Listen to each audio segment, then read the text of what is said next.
Militar preso pede para voltar a receber visita após irmã tentar levar panetone com eletrônicos. Moraes suspendeu visitas ao tenente-coronel Rodrigo Bezerra Azevedo em 30 de dezembro. A defesa do tenente-coronel Rodrigo Bezerra Azevedo pediu ao ministro Alexandre de Moraes, do Supremo Tribunal Federal, STF, que sejam retomadas as visitas ao militar na prisão.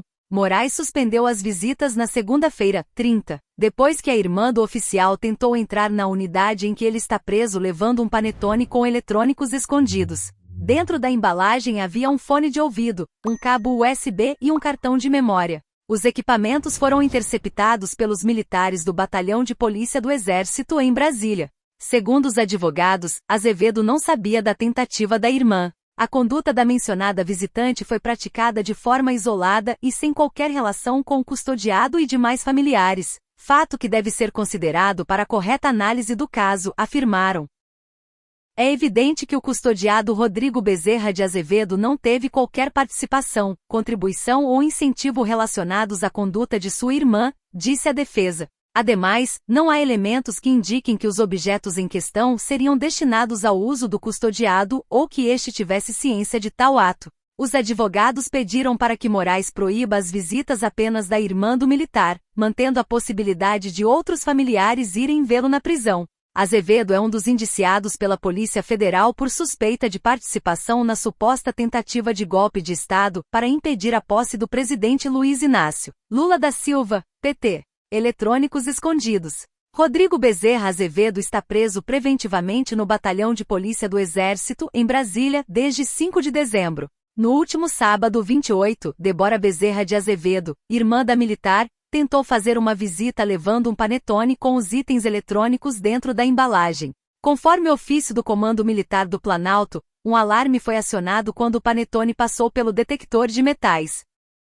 Questionada na ocasião, a irmã do tenente-coronel disse que a caixa tinha um fone de ouvido. Após a abertura da caixa de panetone para fins de verificação, foi constatado que no interior da mesma havia um fone de ouvido, um cabo USB e um cartão de memória, diz ofício assinado pelo general Ricardo Carmona, comandante militar do Planalto. O material foi então apreendido e Débora impedida de prosseguir com a visita ao irmão. O ofício informa que o comando do Planalto suspendeu o direito de visita da irmã, mas não detalha se outra providência foi tomada em relação a ela. A mulher assinou o termo de apreensão dos materiais.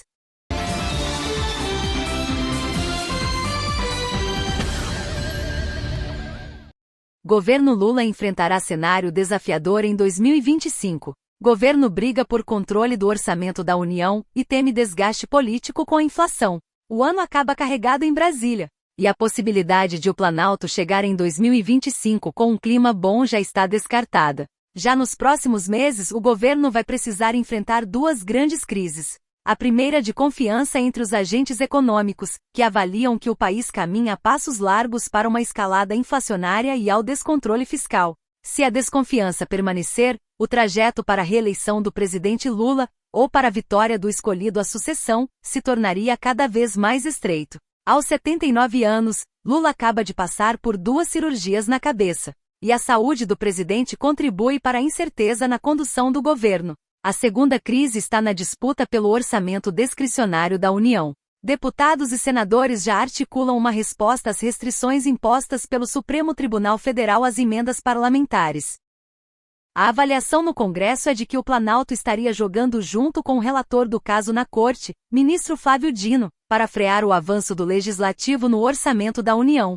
Essa crise, inclusive, deve pautar a atuação da próxima presidência em cada uma das casas do Congresso. Os parlamentares vão escolher os sucessores do deputado Arthur Lira e do senador Rodrigo Pacheco só em fevereiro.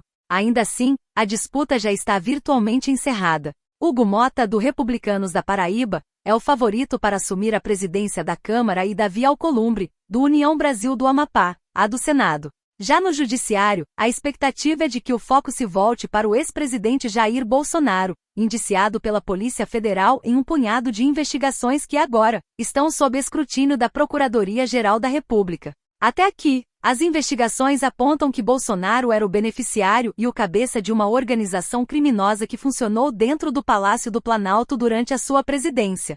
O grupo, segundo a polícia, falsificou cartões de vacinação da Covid-19, desviou e vendeu joias dadas como presente de Estado pro ex-presidente. Criou uma estrutura de espionagem de opositores políticos e orquestrou um golpe de Estado que, segundo o inquérito da PF, só não avançou por falta de apoio do alto comando do Exército. O Procurador-Geral da República, Paulo Gonetti, inclusive abriu mão do recesso de fim de ano para analisar os indícios levantados pela polícia. Gonetti deve apresentar uma denúncia contra o ex-presidente ao Supremo em fevereiro. Só então a corte vai começar a analisar formalmente o caso.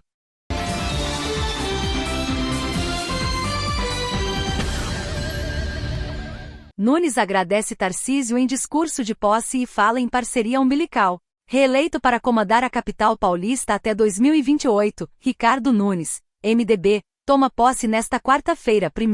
O prefeito reeleito de São Paulo, Ricardo Nunes, MDB, mencionou em seu discurso de posse nesta quarta-feira a parceria umbilical com o governador do estado, Tarcísio de Freitas, republicanos. Agradecer, de forma especial, a parceria umbilical e sem a qual a cidade não poderia ter avançado tanto em tão pouco tempo, o apoio de todas as horas, em todos os dias e do governo do estado, do governador, do meu grande amigo, do governador Tarcísio de Freitas, declarou o prefeito. Tarcísio foi o principal fiador da campanha de Nunes. Em atualização.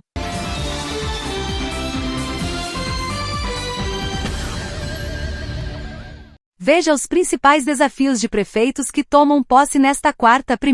Analistas da CNN comentam sobre possíveis disputas em 2026, economia nas cidades, saúde e outros temas.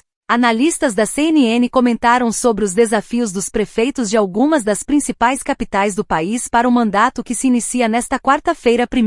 Entre os casos estão prováveis disputas nas eleições gerais de 2026, problemas nas economias da cidade e temas como saúde, mobilidade urbana e enchentes, por exemplo. Veja as análises. Nunes peça-chave em 2026. Para Clarissa Oliveira, o prefeito Ricardo Nunes, MDB, saiu validado das urnas na eleição de 2024 após quase 4 anos no comando da cidade de São Paulo. Em sua opinião, o prefeito deixou no passado os tempos em que era um ilustre desconhecido dos eleitores, uma espécie de executor para a continuidade da gestão Bruno Covas, PSDB. Ele entrará neste ano com a missão de, no jogo político nacional, poder construir um novo projeto voltado à direita na próxima disputa presidencial em 2026. Nunes e Tarcísio.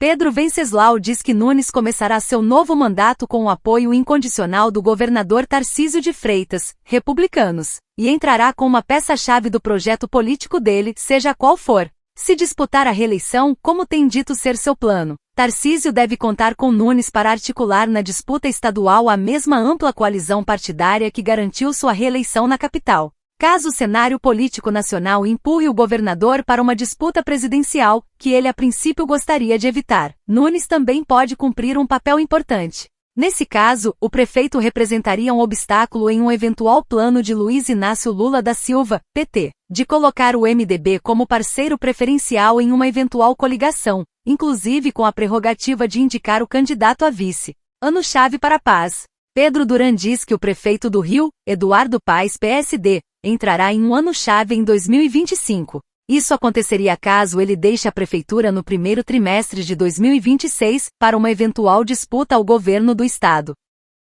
Sendo assim, Paes teria que garantir seus cartões de visita eleitorais ainda neste ano. Desafios para Fuad. Vitor Irajá diz que o prefeito de Belo Horizonte, Fuad Noman, PSD, terá uma série de desafios para enfrentar pelos próximos 4 anos. De acordo com o analista, o prefeito terá em seu novo mandato a oportunidade de reescrever sua história com a Câmara Municipal, com quem tem relação conturbada desde 2022, quando assumiu o executivo. Ele também terá que enfrentar os principais problemas da cidade elencados pela população, como o transporte público, a saúde e a segurança pública. Melo e o temor de novas enchentes. Luísa Martins diz que o prefeito de Porto Alegre, Sebastião Melo, MDB, iniciará seu novo mandato sob receio de que novas enchentes atinjam a capital gaúcha ainda no primeiro semestre, e isso acabe aumentando, já na largada, os índices de rejeição.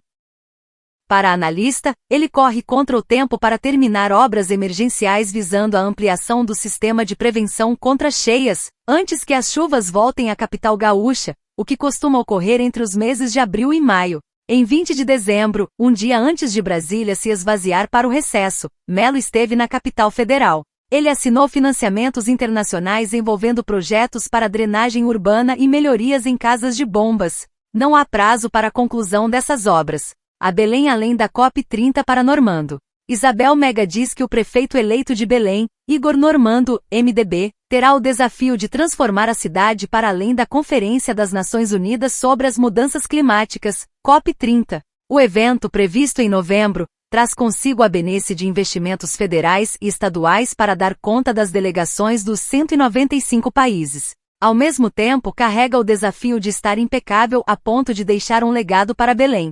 Mabel assume uma Goiânia sem dinheiro. Larissa Rodrigues diz que o prefeito eleito de Goiânia, Sandro Mabel, União, assume uma cidade que enfrenta graves problemas financeiros, além de crises na saúde e mobilidade urbana. O novo prefeito terá de imediato o desafio de reerguer a saúde, setor que no último mês passou por uma intervenção estadual. O cálculo de Mabel é que a capital goiana acumula dívidas na área da saúde e com fornecedores da Companhia de Urbanização de Goiânia, Comurg, responsável pela limpeza da cidade, que ultrapassam 1,5 bilhão de reais. Desafios em Curitiba para Pimentel. Renata Varandas diz que o prefeito eleito de Curitiba, Eduardo Pimentel, PSD, começará seu mandato com o desafio de manter Curitiba como referência em qualidade de vida e inovação urbana. Para Varandas, a gestão de Pimentel tende a dar continuidade ao atual governo, comandado por Rafael Greca, também do PSD. O novo prefeito assume a cidade com essa missão de manter uma estabilidade financeira na capital paranaense. Leitão e o alinhamento com petistas.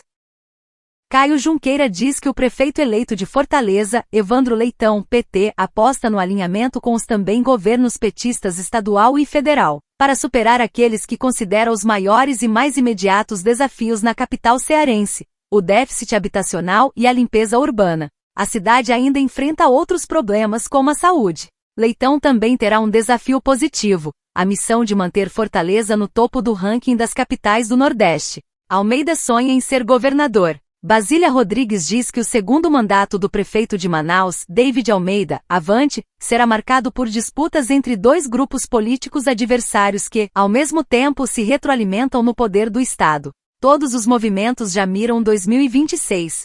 Para a analista, o prefeito que sonha em ser governador equilibra-se na linha tênue entre dois grupos rivais para assegurar verbas federais e apoio institucional local, essenciais para viabilizar projetos prioritários da capital, especialmente nas áreas de saúde, segurança e educação. Mandato de Campos deve durar 15 meses. Jussara Soares diz que o novo mandato do prefeito do Recife, João Campos, PSB, tem tudo para durar apenas 1 ano e 3 meses. Embora desconverse quando questionado sobre 2026, a candidatura ao governo de Pernambuco já foi colocada no roteiro para o jovem político. Segundo a analista, o desafio do prefeito é justamente usar os cerca de 15 meses desse segundo mandato para se credenciar à disputa contra a governadora Raquel Lira, que deve trocar o PSDB pelo PSD e tem buscado se aproximar do governo Lula. Recorde de aprovação de Reis. Juliana Lopes diz que o prefeito de Salvador, Bruno Reis, União, conquistou em 2024 um feito desejado por muitos candidatos à reeleição em todo o país. Além da continuidade no cargo conquistada com margem ampla já no primeiro turno, o integrante do União Brasil chega em 2025 com aprovação positiva de mais de 70%. Os números das urnas e das pesquisas de avaliação da gestão são comemorados pelo grupo político de Reis, chefiado pelo ex-prefeito ACM Neto. Para lideranças baianas do Centrão, não há dúvidas de que o desempenho do prefeito o credencia para voos mais audaciosos em 2026.